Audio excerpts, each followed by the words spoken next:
Bienvenue sur DMG TV, les histoires mystiques. Il me dit, tiens ça, prends dans la main gauche. Il ne faut pas que ta main droite touche. Il me donne une bouteille transparente.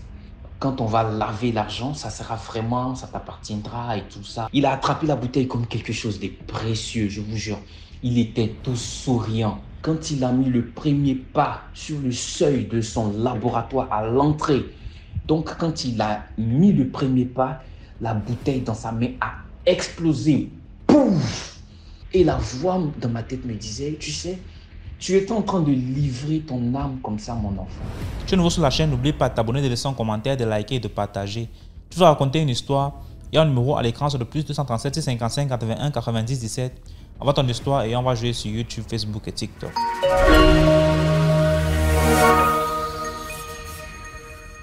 Bonjour ou bonsoir à toute la communauté DMG. Je suis là pour vous raconter une histoire. Et bien, cette histoire-là, c'est moi qui suis... enfin, elle me concerne. Voilà, donc c'est un témoignage direct. C'est moi qui suis concerné. Je vais essayer de raccourcir le plus possible parce que quand même, c'est un peu long. Mais je vais faire fi de certains détails. L'histoire, en fait, je suis ivoirien, donc l'histoire se passe en Côte d'Ivoire, à Abidjan, je crois en 2013 ou 2014, je ne sais plus trop, mais soit, enfin, 2013 ou 2014. J'étais tout jeune là, autour de 17 ou 18 ans, là, 19, je ne sais plus. Et j'étais en première, seconde ou première. C'était difficile, vous savez, à ces âges-là. On a des envies, on envie ceux qui ont l'argent, on a l'esprit qui s'évade et tout ça. Et on est dans une ville, sinon là, c'était au moment où les brouteurs en Côte d'Ivoire faisaient fort. On avait des amis qui avaient de l'argent et tout ça. Vous voyez. Et dans la foulée, j'ai un ami qui est venu me voir, un ami de classe, bien sûr, qui me dit comme ça que il a entendu parler d'un féticheur pardon, excusez, il y a un féticheur quelque part qui fait ce qu'on appelle le bédou magique. Vous voyez, c'est une sorte de bédou, de bédou qui génère un montant, une somme d'argent aléatoire ou bien en fonction de ce que vous aurez prédéfini chaque jour. C'est-à-dire chaque jour, il y a le montant qui est généré, il y a certaines conditions à respecter, bien sûr, mais bon, bref. Voilà, il y a un monsieur là qui fait ça et celui qui lui a parlé a lu mon ami. Je donne un nom random quoi. Je donne mon nom, pardon, Jean. Il s'appelle Jean. Appelons-le Jean. Voilà. Donc Jean me dit à moi qu'il y a son ami à lui qui a fait déjà la chose, qui est parfait. Voilà, tout va bien pour lui et il lui a donné le topo et lui il vient me voir pour qu'ensemble on parte le faire. J'ai dit attention, c'est quoi ça? C'est vrai, moi je suis d'une famille très pauvre, voilà, c'était difficile même de payer la scolarité, on me mettait dehors tout le temps, mais j'avais jamais pensé à ça quand même. Donc il est venu, il m'a mis l'idée en tête, et automatiquement, il y a une voix qui a commencé, vous voyez, a commencé à me dire, ah ouais, c'est une bonne occasion, tu vois ta situation, regarde, peut-être que tu pourrais aider ta maman, regarde ta situation, et ainsi de suite. Ouais, c'est vrai, sur le champ, j'ai pas accepté. Mais après, quand je suis rentré, j'ai réfléchi, tout ça, bon. J'ai dit, ok, vas-y, on se lance. Donc, le gars, le lendemain ou 2, 3 jours après, je sais plus, on est parti chez le monsieur. On lui a dit, voilà ce qu'on veut, en fait. On veut avoir de l'argent et tout. Quelles sont vos conditions? Il a dit, bah écoute, il peut faire un bédo qui va nous générer, je crois, 80, 90, 100 000 par jour. Voilà. Il faut lui envoyer telle somme d'argent, 20 000 ou 30 000 pour qu'il puisse acheter le matériel. Et puis, voilà, il fait le travail. Et après, quand c'est bon, quand ça marche, l'argent, il faut au moins, c'est dire si ça génère par exemple 100 000 par jour, il faut faire en sorte de se débarrasser des 10 billets de 10 000 francs là, le même jour. C'est-à-dire qu'il ne faut pas dormir, même si vous n'êtes pas obligé de terminer tous les 100 000 aujourd'hui, mais il ne faut pas que l'un des billets qui est sorti du bédo dorme encore avec vous jusqu'au jour du jour prochain. Bon, on s'est dit, bah, c'est facile, c'est quelque chose qu'on peut faire rapidement, c'est pas un problème. Donc, on est tombé d'accord. Il a dit, pas de problème. Donc, vous venez le lendemain. Donc, mon ami et moi, on est partis. Mon ami, lui, quand le monsieur lui a demandé, mais qu'est-ce que toi tu veux? Parce que moi, j'ai choisi le bédou. Il dit, lui, lui s'en fout, il veut sacrifier, s'il sacrifiait une partie de son pied, une partie de sa main, peu importe, de toutes les façons, lui, il veut avoir plein d'argent. J'ai dit, mais attends, toi, quand même, tes parents sont bien placés, toi. Toi, t'es un enfant de riche, si je peux dire ça. Pourquoi, qu'est-ce qui t'arrive là? Bon, bref, allez, bon, on s'est lancé quand même, il a dit pas de lui, il s'en fout, il fait son truc. Donc, le lendemain, on revient. Le monsieur, il me dit de venir avec une feuille de papier rame, une feuille de papier. Et puis, voilà. Donc, quand on est venu, il a deux feuilles de papier, voilà. Il a pris une feuille il a déchiré. Il y avait déjà un bédou qui était là. Donc, il a mis le bédou là dans une sorte de boîte. Il a pris une feuille qu'il a déchirée. Il a versé ça sur le bédou qui est dans la boîte là. Une boîte avec un couvercle, bien sûr, qui est opaque. Donc, on ne voit pas à l'intérieur. Quand c'est ouvert, on voit, mais quand c'est fermé, après, on ne voit pas. Et il a fermé. Il m'a dit non, bien avant, je suis venu avec une poignée de sable. Vous voyez, une poignée de sable que j'avais tenu dans la main gauche. Donc, quand il a déchiré les papiers, il a fermé l'épongère. Il m'a demandé de verser le sable sur l'épongère. Et puis, voilà. Donc, j'ai fait comme ça. Il a fait ses prières, ses incantations-là, blablabla. Et pouf, quand il a ouvert la boîte, les billets ont jailli.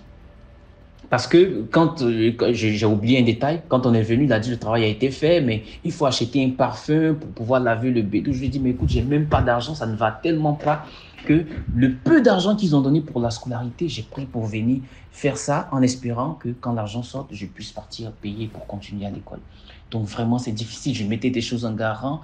Il a dit, bon, on va faire en sorte que l'argent sorte un coup. C'est-à-dire que si c'était 100 000 par jour pendant 3 mois ou pendant 6 mois, il fait en sorte que tout sortira là pour qu'on l'utilise rapidement et tout pour gérer mes problèmes.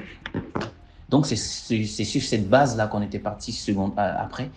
C'est pourquoi il m'a demandé de venir avec le sable et tout. Donc, quand il a fait ses incantations, il y a l'argent qui a jailli de la boîte. Pouf, un peu comme tout ce qui est les bouts de papier, tout ça là, était devenu comme des billets de banque, des billets de 10 000 francs. Beaucoup. Bien avant, il a fait une prière que, ouais, que tout ce qui est à l'intérieur là devienne beaucoup d'argent, comme la poignée de sable que j'ai en main, que j'ai versé dessus, blablabla. Donc, quand il a ouvert plein de billets, vous voyez, et après, il a refermé, il m'a dit, voilà ton argent, voilà, tu es prêt à prendre ça. C'était vraiment beaucoup. J'imagine, bon, j'étais encore jeune, peut-être que je voyais ça en extraordinaire, mais ça pouvait pratiquement avoisiner 3 millions, 2 millions, comme ça. Mais pour moi, c'était, ah non, laisse tomber. Et il a refermé la boîte. Il a pris, ils ont un truc là, ça ressemble à un pinceau, mais je crois que c'est la queue d'un animal avec un bois là. Et il a commencé à parler, dit, bah voilà, envoie la seconde feuille de rame. Il prend du charbon, une poudre de charbon qu'il verse sur la seconde feuille de rame et il remue quand il replace la feuille à la verticale. Vous voyez, c'est-à-dire que le charbon a formé des écritures, c'est-à-dire qu'il y a eu des écritures sur la feuille. Il me demande de lire. Et c'est écrit, mon fils, voilà la fortune que tu as demandée, mais elle est très sale. Pour pouvoir l'utiliser, il faut la laver, ou bien, sinon ça sera compliqué pour l'utiliser. Il faut acheter tel parfum. J'ai dit, mais j'ai pas d'argent. Donc, il m'a dit, va, réfléchis et reviens. Je suis parti, j'ai été préoccupé, j'arrivais plus à étudier, j'arrivais à rien faire. Comment trouver l'argent? Je prenais des crédits par-ci, je prenais des appareils, je vendais, je mettais en garant et tout, en espérant pouvoir aller renouveler ou récupérer quand l'argent sortira. J'ai pu avoir l'argent, je suis allé vers lui, je lui ai donné, va chercher le parfum. Il ne trouvait pas le parfum pendant au moins une semaine. J'ai dit, ben, j'en ai marre parce que j'arrive pas à aller à l'école, on me chasse et tout. Je veux l'argent là rapidement. Vas-y, fais sortir, donne-moi. Donc, il m'a dit, c'est compliqué, mais de venir à 22h. 22h ou 23h, une heure super tardive pour moi qui était encore si jeune. De sortie, j'étais même pas chez mes parents puisque mes parents étaient au village, j'étais chez un oncle, un tuteur pour aller à l'école. Fallait sortir et venir dans le quartier. Ça pouvait faire environ 8 km ou 10 km de là où j'habitais. Et puis venir parler, il faut que je vienne parler à ces génies. J'ai dit, mais attention, Où on va là? Mais j'avais pas peur, hein, franchement. J'ai eu peur la toute première fois où j'ai mis mon pied chez le féticheur parce que c'était ma première fois. Mais après, quand on a commencé à sympathiser et tout, pas grave. Donc, à 22 heures, j'arrive. Là, je rappelle que je suis plus allé avec mon ami, je partais seul. Je rentre dans son laboratoire. Il allume une bougie, il éteint sa lumière et il me dit qu'il va me laisser seul, là, avec ces manchins de féticheurs là, que ces génies vont venir, moi je vais parler avec eux. J'ai dit, mais quoi? Mais qu'est-ce que tu vas faire, quoi? Non, non, non. Il dit, non, faut pas avoir peur. J'ai dit, mais quand même, je vais parler avec des génies, je sais même pas comment ils viennent donc, et comment ça ressemble à quoi? Il a dit, vas-y, ça n'aie pas peur. Donc, il les a appelés, prenez une bouteille, il tape dessus. Après, il dit, venez, venez, votre enfant veut vous parler. Venez pas avec des serpents ou bien venez pas avec quoi qui pourrait l'effrayer. Venez en paix, il parlait avec lui et puis bon, voilà. Donc, on fait comme ça et effectivement, je suis assis là dans le noir, j'ai peur.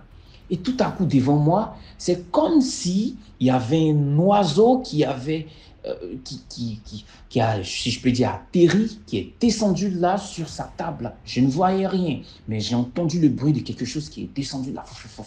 Ça faisait comme ça. Voilà. Et tout à coup, j'entends une voix qui vient du bois, qui est en face de moi, qui dit, excusez-moi, je vais essayer d'imiter, qui dit, mon fils, ça va? C'est une petite voix là, aiguë, et difficilement audible, qui dit, mon fils, ça va? Comment tu vas? Excusez-moi, ça paraît drôle, mais franchement, c'est comme ça. Donc, ça m'a fait tiquer, j'ai eu peur. Et j'ai dit, oui, ça va. Et, ça va, ça va. Et ils me disent, ah, avec leur voix là, oui, ton argent que tu as demandé là, l'argent que tu as demandé là, voilà, effectivement, ça est là. On peut te donner. Mais si on te donne, on te prend quelqu'un de cher. Automatiquement, j'avais deux personnes de chair là. J'avais ma petite sœur et j'avais ma mère. J'ai dit, comment ça quelqu'un de chair? Il dit, oui, parce que c'est sale, on veut laver, mais si tu prends, parce que tu dis que tu es pressé, si tu prends là, on prend quelqu'un de chair, si tu veux. J'ai dit, bon, ce qu'on va faire, on va patienter. Il n'y a pas de problème, il n'y a pas le feu. C'est vrai, c'est difficile, mais je peux patienter. Donc, après eux, ils me donnent des conseils. Si tu sors d'ici, va directement à la maison, ne va pas à gauche, ne va pas à droite, vas-y tout droit, essaie de ne pas trop te confier aux gens, patati patata. C'est le bois qui me parle. Donc, après la consultation, j'ai dit aux gars, ah, voilà ce qu'ils ont dit. Vraiment, ils m'ont dit, ils vont prendre tel être cher, mais franchement, je ne suis pas d'accord. Donc, on va attendre. On tape encore 1 ou 2 semaines. Pendant ce temps, il faut noter que quand je suis en classe, quand les petits moments où je suis en classe, il peut m'appeler, viens, les génies veulent te voir, viens, il y a telle chose à faire. Donc, je suis obligé de sortir en plein cours, j'invente un truc là, je sors, je vais le voir, envoie-moi 7 pièces de 100 francs, envoie-moi tel nombre de billets, envoie-moi des temps, tout le temps des petits trucs là, rapidement. Et une fois, il m'a dit, vas-y, je vais au cimetière, je t'envoie un truc. Donc, tu m'attends à mon laboratoire, j'avais peur. Il est parti, il est venu avec un truc attaché dans un sachet noir. Il me dit, tiens ça, prends dans la main gauche. Il ne faut pas que ta main droite touche. Va enterrer quelque part. Et pendant que tu es en train d'enterrer, il ne faut pas que quelqu'un te voie. Non, mais grave que j'étais à fond dans ce truc-là. Quand je m'assois, j'y pense, franchement, c'est pas facile. Qu'est-ce qui me passait par la tête? J'ai accepté. Donc, où est-ce que je peux enterrer dans Grand Abidjan? Vous savez, ceux qui connaissent Abidjan, c'est super peuplé. Il n'y a nulle part où en pleine journée, tu pourras enterrer quelque chose et personne ne te verra. Ah non, c'est impossible. À moins que tu vas dans une brousse, là, reculer. Et là, ce n'était pas possible à Abidjan. Donc, j'ai réfléchi. J'avais un oncle qui habitait quelque part dans une grande cour bien clôturée, où il y avait 4 maisons différentes, mais il n'y avait que pour lui, là où il était, qui était achevé. Le reste, c'était des maisons inachevées et il vivait seulement qu'avec sa femme. Et il n'est pas là. Donc, il n'y avait que sa femme. Donc, j'ai dit, ah, je vais chez mon oncle, là, c'est mieux. J'enterre là-bas. Comme ça, personne ne me verra. Mais en même temps, quand j'étais en train d'enterrer, je me disais, intérieurement, on ne sait jamais. Peut-être dans 5-10 ans, on va me dire quelque part, tu as tel problème ou tu as telle maladie, tu as enterré un truc dans le passé, il faut que tu déterres. Donc, au moins, dans ma tête, je saurais où est-ce que j'ai enterré et les petits détails. Donc, intérieurement et inconsciemment, si je peux dire inconsciemment, mais consciemment, j'avais pris une précaution. Voilà. Donc, j'ai enterré, je suis revenu. On tournait. Et après, il me dit, je dis, mais j'en ai marre, laisse tomber, moi, je veux l'argent là rapidement. Il me dit, bon, ok, tu vas parler encore avec mes génies. Je suis revenu, on a fait le même procédé. Et les génies me disent, Et tu veux ton argent, on va te donner. Ce que j'ai dit, c'est pas une invention. Enfin, je veux dire, la voix du génie, c'est pas comme si le monsieur, il inventait ou bien. Parce qu'il est dehors, il est en train de parler avec ses amis pendant que je suis en consultation seul dedans. Et la voix me dit, tu es pressé, tu veux ton argent, là, on va te donner. Mais tu vas perdre l'usage de ton membre, euh, de ton appareil génital. Voilà. Tu vas perdre l'usage de ton appareil génital. Donc, tu ne pourras plus l'utiliser comme un homme. Voilà. Tu ne pourras plus. J'ai dit, quand même. Mais après, c'est vrai que je suis jeune, mais on cherche l'argent, là. C'est pourquoi? C'est pour faire plaisir à ses parents, mais après, il faut se faire plaisir aussi et tout ça. Donc, j'ai jeté l'idée. J'ai dit, bon, non, non, non, je ne suis pas prêt pour tout ça. On patiente. 2 jours après, le monsieur, il m'appelle, il me dit, ah, bonne nouvelle, il a finalement trouvé le parfum. Après au moins 1 mois ou 3 mois, 3 semaines de passe d'attente et tout ça, des coups perdus oh non, laisse tomber. Donc, je dis, mais bon, alléluia, excusez-moi, mais j'ai dit merci Dieu, ouais, parce que tu as permis que le parfum soit retrouvé, pardon. Donc, tant mieux. Voilà, j'y vais. Je suis sorti de la classe rapidement. Je suis allé vers lui en pleine journée. Il me donne une bouteille transparente qui fait à peine la taille d'un index ou bien au pire d'un majeur. Voilà, je veux dire environ 5 à 7 centimètres. Voilà, une bouteille avec un liquide gluant à l'intérieur, tout blanc, transparent, mais gluant qui est à l'intérieur. Il me dit, prends ça. Il était 13h, 14h ou peut-être midi. Hein. Mets ça sur toi pendant toute la journée. Il ne faut pas te séparer. C'est-à-dire qu'il faut que ton esprit fasse un avec, cette substance, avec voilà, ce truc-là. Il faut que ton esprit fasse un. Comme ça, au retour, quand on va laver l'argent, ça sera vraiment, ça t'appartiendra et tout ça, là, voilà, tu pourras l'utiliser sans risque et tout. Non, mais j'étais content, j'avais un sac en bandoulière, là, j'ai mis à l'intérieur. Sur la route pour aller à la maison, j'ai serré le sac contre moi. J'ai dit, mon esprit fait un avec la bouteille, fait un avec le liquide. Intérieurement, je me dis ça, je mets dans ma poche, je me colle à ça, je mets sous les aisselles, je me touche avec la bouteille. Je suis parti directement quand je suis rentré. J'ai dit, à la maison, je suis parti directement. J'ai dit, bon, je vais rien faire, je vais me coucher. Comme ça, je me couche dessus, je dors. Comme ça, après, pendant mon sommeil, mon esprit pourra bien fusionner avec ça. Vraiment. Vraiment, la soif d'argent, c'est quelque chose. Hein. Ça rend aveugle et voilà. Donc, je fais ça. À 18h ou 19h, il m'appelle, il me dit, vas-y, viens, on va finaliser le truc.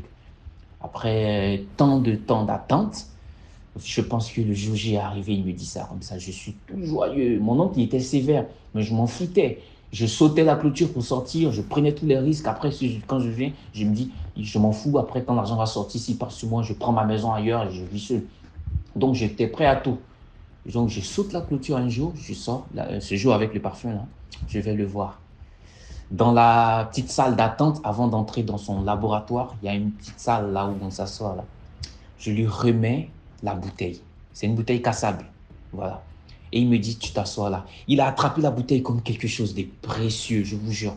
Il était tout souriant, comme si on venait d'atteindre la finalité de quelque chose, on venait de finir avec un truc qui nous fatigue et j'étais aussi souriant. Donc voilà. Donc il prend la chose et il attrape ça précieusement avec les 2 mains, comme un bébé, et il me soulève ça au niveau un peu de son visage, en marchant souriant.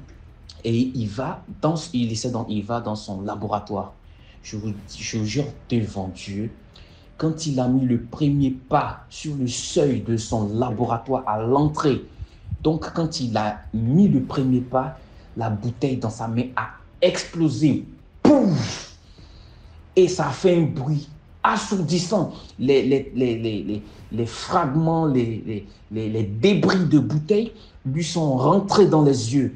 Ça a déchiré son visage. C'est-à-dire que c'est comme une grenade quoi, qui a explosé entre ses mains.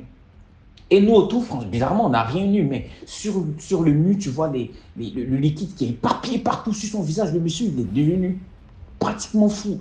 Il a attrapé sa tête et il a commencé à crier dans tous les sens, mes yeux, je ne vois plus, mes yeux, où c'est que donc là, et ce jour-là, bizarrement, j'étais avec mon ami au début, là, mon ami qu'on appelle Jean. Donc j'étais paniqué aussi.